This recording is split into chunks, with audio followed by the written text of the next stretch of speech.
বিসমিল্লাহির রহমানির রহিম। আসসালামু আলাইকুম ওয়া রাহমাতুল্লাহি ওয়া বারাকাতুহু।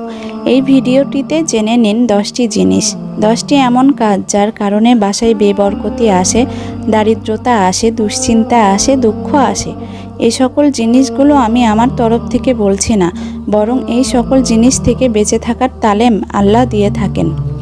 এবং অনেক জিনিসগুলো তো কোরআন এবং হাদিস দ্বারা প্রমাণিত। তো আপনারা এই ভিডিওটিতে জেনে নিন সেই 10টি জিনিস কি কি, যা থেকে আমাদের বেঁচে থাকা জরুরি। অনেক সময় মানুষ বেবরকতির শিকার হয় এবং অনেক মানুষেরা বলে থাকে যে আমরা তো অনেক কামাই করি, তবে আমাদের হাতে টাকা থাকে না, বরকত নেই। জানি না কেমনভাবে খরচ হয়ে যায়, কিছুই বোঝা যায় না। আপনারা এই ভিডিওটিতে সেই 10টি জিনিস এবং এমন 5টি জিনিস, যে 5টি জিনিসের কারণে অসুস্থতা আসে। তো তার আগে বলি, আপনারা যারা ভিডিওটিতে এখনও লাইক দেননি তারা লাইক দিবেন, আর যারা আগে থেকেই চ্যানেলটি সাবস্ক্রাইব করে রেখেছেন আপনাদের জন্য অনেক বেশি ভালোবাসা রইল। আর আপনারা যারা এখনও চ্যানেলটি সাবস্ক্রাইব করেননি, এরকম আরও নতুন আমলের ভিডিও পেতে অবশ্যই চ্যানেলটি সাবস্ক্রাইব করবেন। চলুন জানা যাক সেই 10টি জিনিসের কথা, যার জন্য ঘরে দারিদ্রতা আসে, দুশ্চিন্তা আসে, দুঃখ আসে। সেগুলো কি কি? সর্বপ্রথম নম্বরে রয়েছে ফকিরদের ফিরিয়ে দেওয়া। ফকির ও মিয়া সাহেবদের ফিরিয়ে দিলে আল্লাহ তাআলা সেই ব্যক্তির রুজিতে বরকত দেয় না। কেননা কখনো ফকির অথবা মিয়া সাহেব আল্লাহ তাআলার তরফ থেকে আমাদের কাছে আসে এবং আমাদের পরীক্ষা করার জন্য আসে। এজন্য ফকিরদের ফিরিয়ে দেওয়া উচিত নয়। যদি আপনার কাছে থাকে কিছু, তাহলে তাকে দিয়ে দিবেন, আর যদি না থাকে তাহলে ভালোভাবে সুন্দর করে বলবেন যে আমার কাছে এখন কিছুই নেই, পরে আসিয়েন। নম্বর 2, খালি মাথায় খাওয়া। খালি মাথায় খেলে খাবারের বেয়াদবি হয়, এর কারণে খাবারের মধ্যে বরকত থাকে না। তাই যখনই খাবার খাবেন মাথায় কাপড় টুপি দিয়ে খাবার খাবেন, এতে খাবারের বেয়াদবি করা থেকে বেঁচে যাবেন এবং আপনার খাবারে অনেক রিজিক চলে আসবে। নম্বর 3, সন্তানদের গালি দেওয়া। সন্তানদের গালি দেওয়া উচিত নয়, সন্তানদের বদদোয়াও দেওয়া উচিত নয়। সন্তানদের বদদোয়া দেয়া থেকে নিষেধ করা হয়েছে।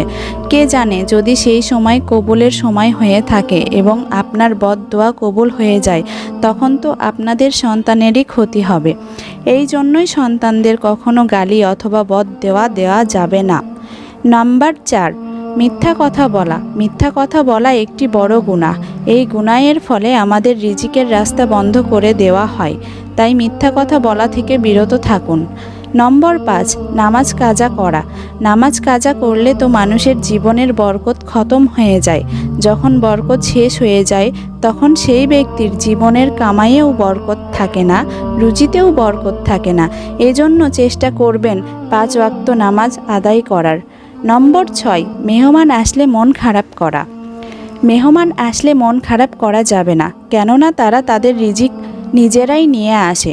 মেহমান আসলে সেই ঘরে বরকত বেশি হয়ে থাকে। মেহমানকে কখনোই খারাপভাবে দেখবেন না। নম্বর 7, কোরআন পাক অজু ছাড়া ধরা। এটি অনেক বড় গুনাহ।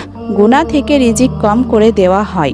নম্বর 8, বিসমিল্লাহ না বলে খাবার খাওয়া এবং পানি পান করা। আল্লাহ তাআলার নিয়ামত খাচ্ছেন বিসমিল্লাহ ছাড়াই, এই জন্য আল্লাহ তাআলার ইবাদতে আপনি কমতি করলেন। আপনি চেষ্টা করবেন যখনই আল্লাহ তাআলার কোনো নিয়ামত খাবেন বা পান করবেন, তা বিসমিল্লার সাথে করবেন, তাতে আপনাদেরই বরকত হবে। হাদিসে বলা হয়েছে যে কোনো কাজ বিসমিল্লার সাথে শুরু করা হলে সেই কাজে অনেক বরকত আসে।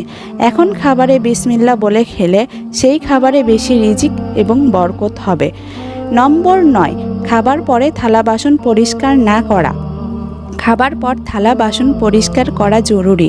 হাদিসে বলা হয়েছে খাবারের পর যদি থালা বাসন পরিষ্কার করা হয়, তখন থালা বাসনে যে খাবার লেগে থাকে সেগুলো মানুষের জন্য দোয়া করে যে, হে আল্লাহ, আপনি এই ব্যক্তিকে সুস্থ রাখুন, এই ব্যক্তিকে বরকত দিন, রুজি দিন, কেননা কিভাবে সে আমাকে নষ্ট হতে রক্ষা করেছে। তারপর সর্বশেষ নম্বর 10, ঝগড়া করা। যেখানে আত্মীয়দের সাথে মিলেমিশে থাকতে হয় সেখানে ঝগড়া করা, মারামারি করা, তখন সে সময় সে ঘরে বরকত থাকে না। এজন্যই ভালোভাবে বসে কথা বলুন এবং ঝগড়া করা থেকে বিরত থাকুন। যে ব্যক্তি ঝগড়া করে এবং 3 দিন পর্যন্ত ওই ব্যক্তির সাথে যদি কথা বলা বন্ধ করে দেয়, তাহলে সেই সময় যদি তার মৃত্যু হয় তাহলে সেই ব্যক্তি জান্নাতে প্রবেশ করতে পারবে না, সে জাহান্নামে যাবে। এটি হাদিসে রয়েছে।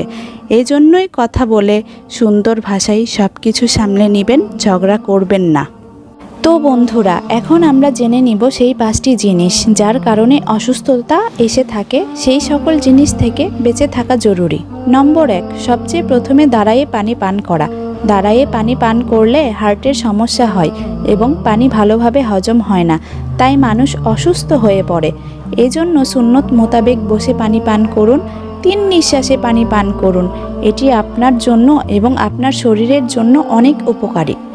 নম্বর 2, গোসল করার জায়গায় প্রস্রাব করা। গোসল করার জায়গায় প্রস্রাব করলে কি হয়? গোসল করার জায়গায় প্রস্রাব করলে মানুষের মাথায় সন্দেহ শুরু হয়ে যায়। যখন মানুষ অজু অথবা গোসল করে কিছুর যদি ছিটা পড়ে যায় তাহলে তার মনে সন্দেহ থেকে যায় যে আমি নাপাক হয়ে গেলাম নাকি, এবং গোসল করার জায়গায় প্রস্রাব করলে ভুলে যাওয়ার অসুখও হয়ে থাকে।